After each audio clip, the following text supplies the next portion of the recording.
Ustedes dos ahora. Buenos días, presidente. Nancy Flores, de la revista Contralínea. Recientemente en Contralínea publicamos unos expedientes a los que tuvimos acceso que fueron hechos por agentes del CISEN.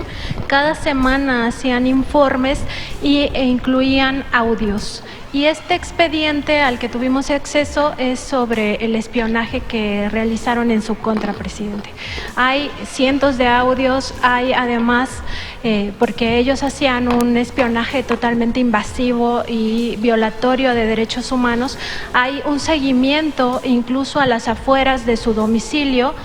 Se reporta eso por parte de los agentes del CISEN a las afueras de la casa de campaña, a las afueras incluso de las oficinas del partido Morena. Y se reportan no solamente llamadas telefónicas, o sea, los audios pues son de toda la conversación que usted sostenía con su primer círculo político, pero también con todos sus familiares. Además están copias de los mensajes SMS y WhatsApp, e incluso hay un seguimiento a todos los correos electrónicos que usted enviaba. Todo esto se va replicando, es decir, hay lo que ellos llamaban una red de comunicación, que usted aparece en el centro, está su número telefónico fijo, su número telefónico celular, y de ahí todos los contactos que usted tenía los iban pinchando. Es decir, es un espionaje masivo el que se hacía. La pregunta, presidente, porque además tenemos audios después de que usted ya había ganado la elección presidencial, es decir, tenemos audios de septiembre de 2018. No concluyeron estas labores de espionaje cuando usted ya era presidente electo, sino que siguieron. La pregunta, presidente, es si usted tuvo acceso a esos expedientes una vez que asumió la presidencia de la República, si algún agente del CISEN se acercó a usted para comentarle pues todo este espionaje masivo que hubo, que es impresionante, o sea, hasta las llamadas más triviales se reportan en estos informes semanales, pero por supuesto también las que tenían un contenido político. Y además hay un seguimiento puntual a todo su círculo político. Tenemos llamadas de Jade Kolpolemsky, que en ese momento era presidenta del partido Morena. Tenemos audios, todos estos grabados ilegalmente, por supuesto. Tenemos audios de su familia, sus hijos, etcétera, etcétera. Entonces, si algún agente del CISEN se acercó a usted para exponerle todo esto, si usted tuvo acceso a estos expedientes, a estos audios, o si por el contrario los desaparecieron una vez que ya iban a entregar el gobierno de México a usted. Bueno, pues yo no conocí de estos expedientes. El único expediente que me interesaba era el que tenían en el CISEN sobre mi tiempo de opositor inicial, y me lo entregaron del archivo de la Nación. Ese expediente sí lo tengo, que de ahí viene la carta esta de Nazar Haro, varios informes de Nazar Haro, pero desde el tiempo que estuve en Nacajuca, más de 40 años tiene eso. Reciente no me entregaron nada y tampoco quise saber. Esa es la verdad. Imagino pues de que nos siguieron siempre, nos espiaron siempre, en la casa, por los teléfonos, a toda la familia, a todo el círculo cercano. Pues es una práctica de gobiernos autoritarios. Nosotros padecimos eso. Por eso desapareció el CISEN. Fue de las primeras cosas que planteé. Y que no íbamos a espiar a nadie. Y al principio, pues no se entienden el porqué de estas medidas. pero pues ahora ya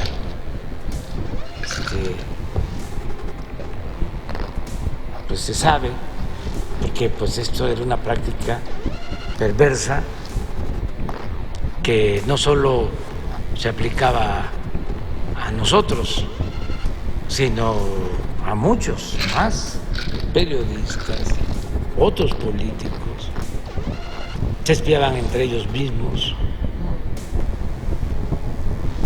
y no solo en México, sino a nivel mundial. Es muy lamentable que esto sucediera. Yo ordené la desaparición del CICIG, como también desapareció, nada más que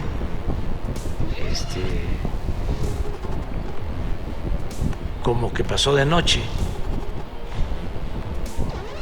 pero para los jóvenes que sepan que se desapareció el Estado Mayor Presidencial después de décadas, no solo porque era un aparato costosísimo, de miles de millones de pesos. Supuestamente cuidaban al presidente 8,000 elementos del Estado Mayor. Pero no fue solo por eso. Fue porque hubieron tiempos en que utilizaron al Estado Mayor para reprimir.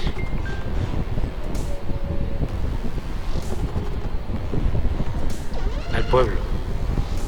El Estado Mayor participó en la represión estudiantil del 68 y en otros casos muy lamentables. Entonces, por convicción, cuando llegamos a la presidencia, desaparece el Estado Mayor. O sea, fue porque costaba mucho mantener ese aparato faraónico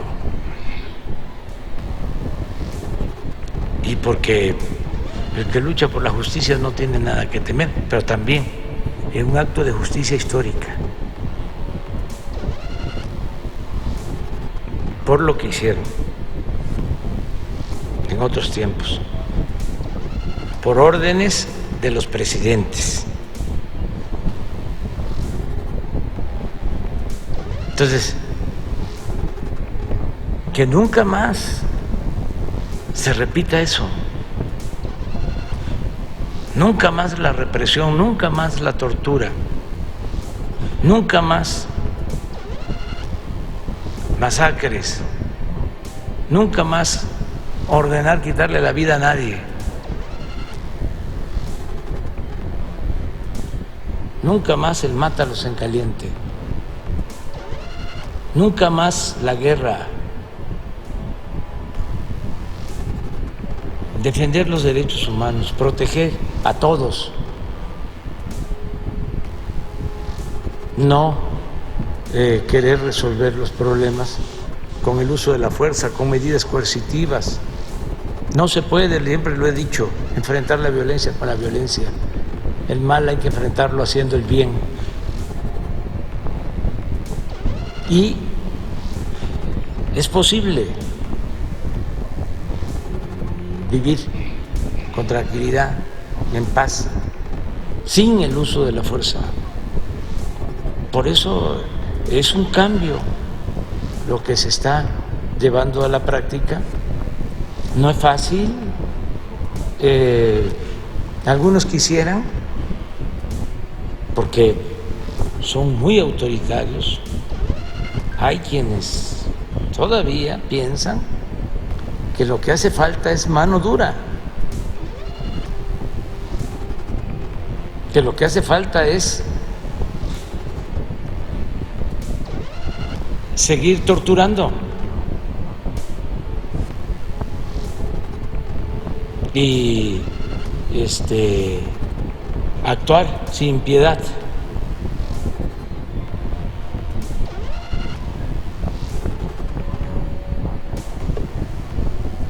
Y hasta bendicen o sumergen en agua bendita el puñal que van a usar, porque es una mentalidad autoritaria, fascistoide. Eso no, eso ya se terminó. Nosotros somos pacifistas y nosotros le tenemos mucho amor, un profundo amor al ser humano. Entonces, todo eso que padecimos, independientemente de la investigación que existe en la Fiscalía, nosotros lo que queremos es la no repetición y la obligación nuestra es no hacer lo mismo.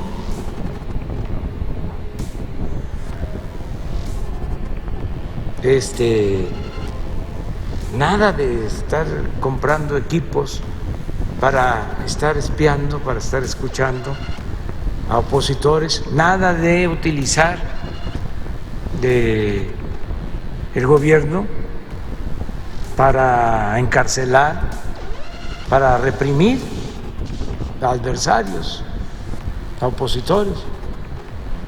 Yo doy pues gracias al Creador,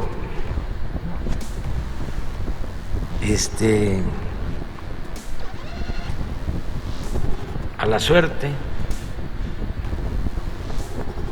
porque durante el gobierno de Calderón me dieron por muerto, políticamente hablando. Y como era tan fuerte la campaña que habían desatado en contra mía, después del fraude del 2006, después de que nos roban la presidencia, que se lanzan con todo, con la guerra sucia,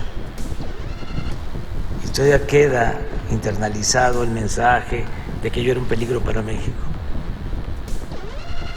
Y padecí de un linchamiento público muy fuerte. Iba yo al aeropuerto y tenía yo que sentarme en una esquina a leer un libro porque sentía las miradas en contra, porque habían creado ese ambiente contra mía y aguanté. Fue muy fuerte. Me acuerdo que un día iba yo en un viaje a Mérida y un agente pues de estos conservadores me dijo: oiga, ¿y por qué viene en avión? ¿Por qué no se vino en autobús? Si usted es defensor de los pobres, ¿cómo va a viajar en avión? No dije nada. Pero esto lo padecí mucho. Me acordé después de algo que me platicó Silvio Rodríguez, que fueron a dar un concierto, una plática a España.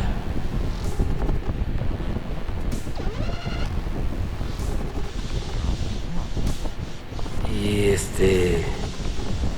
los conservadores de allá muy fascistoides. ¿Cómo se llama el otro cantautor que falleció? Que era argentino. El de pobrecito mi patrón.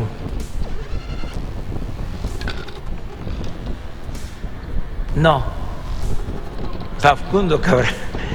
Estaban los dos y entonces se paró uno en la conferencia y le dijo: oigan, ¿y ustedes cómo llegaron acá? También en ese mismo sentido, ¿no?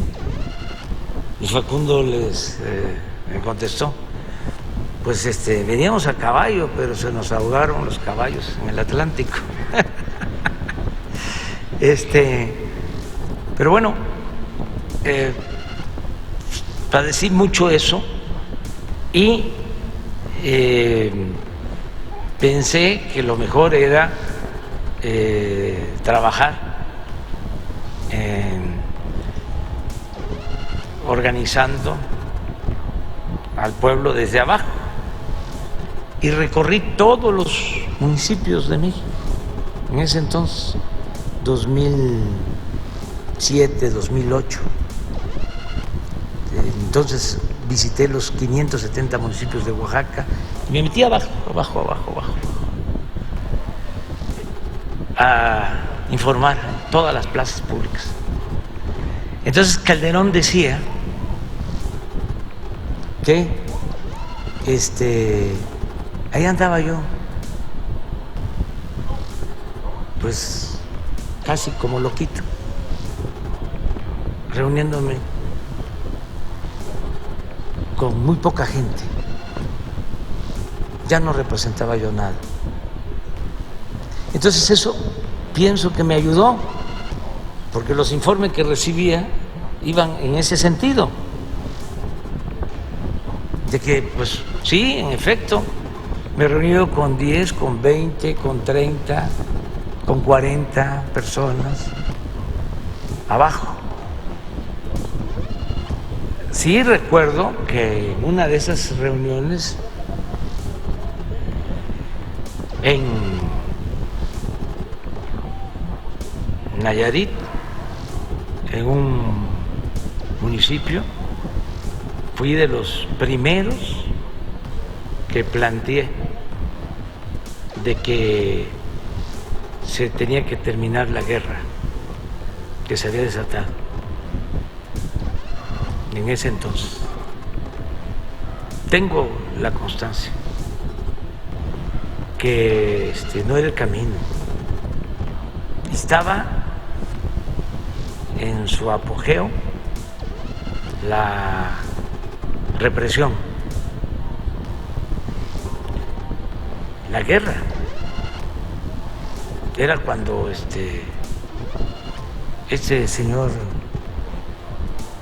García Luna dominaba por completo. Entonces, como yo estaba abajo, pues me dieron por muerto, políticamente hablando. Y así pude pues avanzar. Y poco a poco fueron cambiando las cosas, porque la gente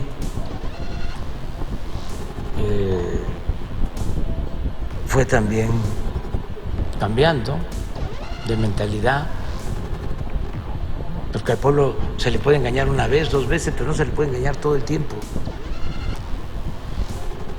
Y mucha gente también se dio cuenta que estaba siendo manipulada, que venía siendo manipulada desde el 2000, cuando les ofrecieron que iba a haber un cambio, y siguió lo mismo o peor. Mucha gente de buena fe que pensó que las cosas iban a cambiar, y lo que hicieron fue profundizar en las políticas económicas y profundizar en la corrupción y en el saqueo, y no hubo ninguna diferencia. Bueno, al grado de que en los últimos tiempos ya se quitaron por completo la máscara y son lo mismo, demostraron que son lo mismo, porque Salinas terminó de unirlos desde el fraude del 88. Se unieron, nada más que desde entonces hasta ahora simulaban que eran distintos. Nosotros decíamos, no son lo mismo, son iguales. A veces decía yo que si acaso había una diferencia, era como la diferencia que existe entre la Coca-Cola y la Pepsi-Cola. Pero ya después, ya en los últimos tiempos, fuera máscaras. Entonces, todo esto del espionaje, pues se ha padecido siempre los opositores, pero lo que tenemos que hacer es no repetir y que nunca jamás se vuelva a espiar a nadie, que se respete lo que es el espacio vital, ¿no?, de todos los seres humanos, la intimidad. Presidente, en este mismo